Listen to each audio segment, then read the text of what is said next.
Hey everyone, welcome to Force Realist TV. I'm your host, Allie Thompson.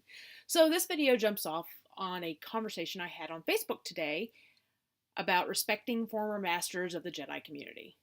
Well, yeah, I guess you could call them masters. Some people call them masters. Really depends on how you look at it.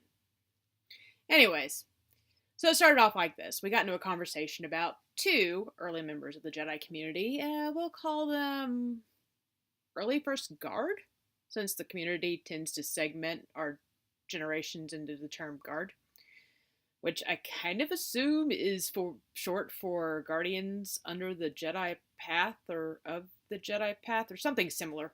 Otherwise, I don't actually have a clue why we use guard, but we do. For all I know, it's something out of fiction. Maybe it just sounds cool. I mean, the Sith kind of used dynasty. Whatever. Anyway, so we got into this conversation about two people from the earliest guard. They date back all the way to the 1990s when we were forming the Jedi community. One has been in the community off and on, while the other kind of appeared out of nowhere a couple of years ago. It was like he was here, and then he just kind of came here, and yeah. Anyways, that's not really the point of this video, is, that they came. Actually, it kind of does. I scripted this, and this is bad. Anyways, so I won't say who they are because, well, I don't really want to drag their names through the mud in my comment section, nor do I really want to see anybody think that I am putting them down, because I'm not. We're just talking about them because they happen to be really good for this conversation. Anyways, so you see, the guy that began talking about them feels that the Jedi community should feel utterly ashamed of themselves for casting them aside. But the truth is, that's not really what happened in the community. It was more like the two of them attempted to assert their authority based on their role in the early Jedi community history. They were very big names. They ran one of the most well-known orders in the 90s and the early 2000 era, and were even known for their attempt to unite the Jedi community early on. But does this really earn them a place of eternal respect amongst the Jedi? Modern Jedi, specifically? Well, that was one of the things that seemed to be central theme to the Defender on Facebook today. Admittedly, I probably pushed the Defender into that corner, kind of. So, yeah. But if you looked at the conversation, he was actually, he was actually trying to defend that they have good teachings.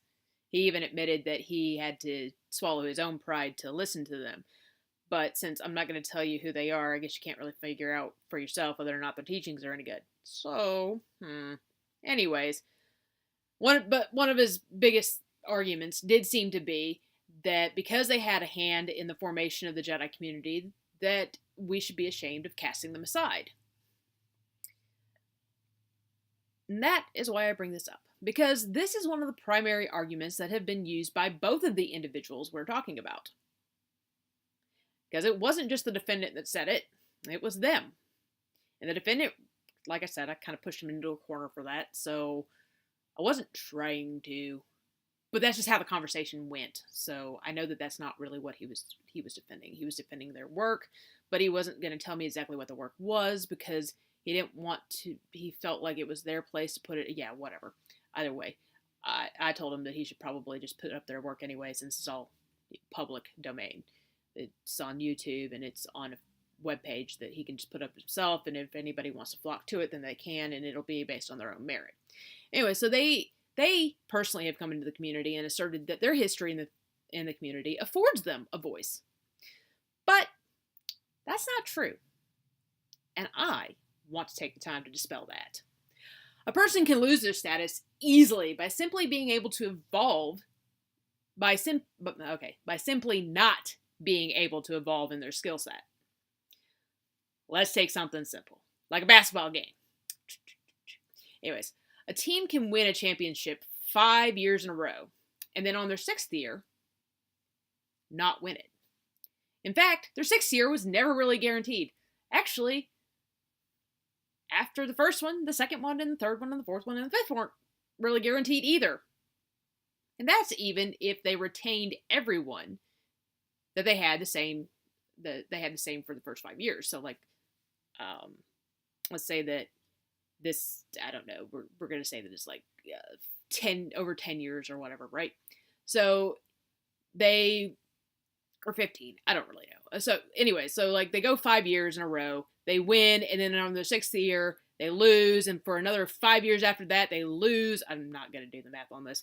And then the next 3 years after that, so I guess that would be from 12 to 14, they end up winning. Well, still their 16th year is not guaranteed.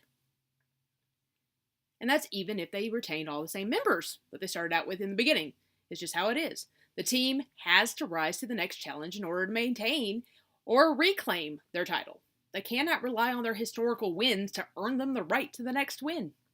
It just doesn't happen like that. This is much the same in the Jedi community, only we'll look at it as evolutionary steps. In order for someone to be able to maintain a status in the Jedi community that affords them any respect, they will have to maintain their skills and evolve them to meet the standards as they develop. So, for example, a knight at, say, Tatjo. They will need to keep up with their training of students to knighthood, and because each student will be different, they will need to find ways to evolve their own methods in order to help those students achieve greatness. It's like a mentorship. A Jedi Master at Force Academy will need to contribute to the order in such way that the training program evolves, or in a way that it can improve how our training reaches students. If we fail, and trust me, at FA, there have been years where we do miserably, which I take responsibility for some of those years because I was in charge and I was lacking in that area. So I can say I failed miserably. Yes, I did. Even me. Hopefully you guys don't think so highly of me that you wouldn't think that I'm capable of not failing. I fail. Anyways, then, if that happens, we just keep moving forward to find the right route. Just the same, I'm sure Tatjo Knights feel like they have failed in their mission from time to time, but the ones that are good, they don't let it get in the way of moving forward to assert themselves until they achieve their mission. And quite frankly, that's quite a few of them. Because, most of them don't turn tail and run and leave. Anyway, so the truth of the matter is whoever you were before matters very little to who you are today. But there is a little bit more to this. Because respect is kind of tricky, right? So let's go back to our basketball team, right? I'm actually not good at basketball at all. So let's say that after the 5th year, half of the team is replaced. And in the 6th year, the team loses. Eventually, the team that was established during the 5th year, or after the 5th year, wins is the same team that wins in the 10th year. So, well, actually, I guess it would have been the 11th year. So let's say that they just go, okay, so they go 5 years, and then they win. They get replaced after the 5th win. So in the 6th year, they're a new team. And then 5 years after that, they keep losing, or 4 years after that, they keep losing. And then in the 10th year, they end up winning, and it's the same team from this team. Whatever, right? Hopefully you're following me. You're probably not. So anyways, they haven't done anything to... the half that left the team behind, never to return to basketball, can retain their respect for having helped the team win the 5 consecutive years. Or these 5, rather. Whatever. They haven't done anything to fail basketball since. And they decided never to do so again because they're not going to go into it. This affords them an opportunity to venture into other endeavors and get some semblance of respect from basketball fans for it. Like becoming mentors to troubled kids or visiting schools as motivational speakers. Basketball fans will always remember them fondly because they were part of the team that won. And they never failed since.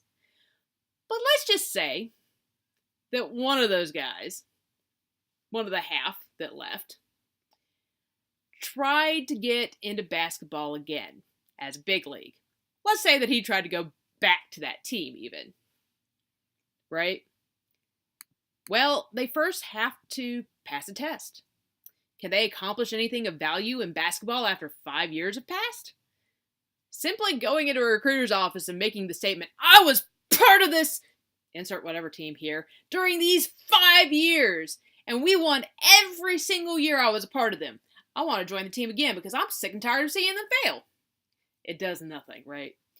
And only makes the recruiters less likely to really care about them, especially if they haven't maintained themselves. But of course, if they had money, it might be a different story. Okay, let's just take money out as a factor. We're just talking about merit here.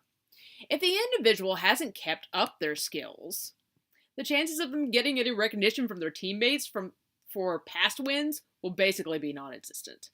The other problem is half the team left.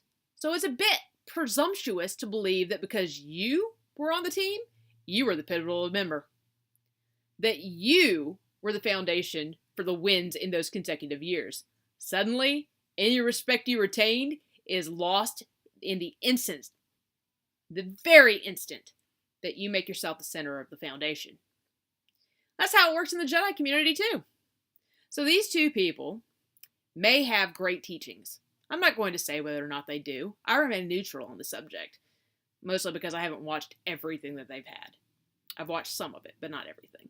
And again, I'm not going to tell you where they are because then I would just be dragging them through the mud.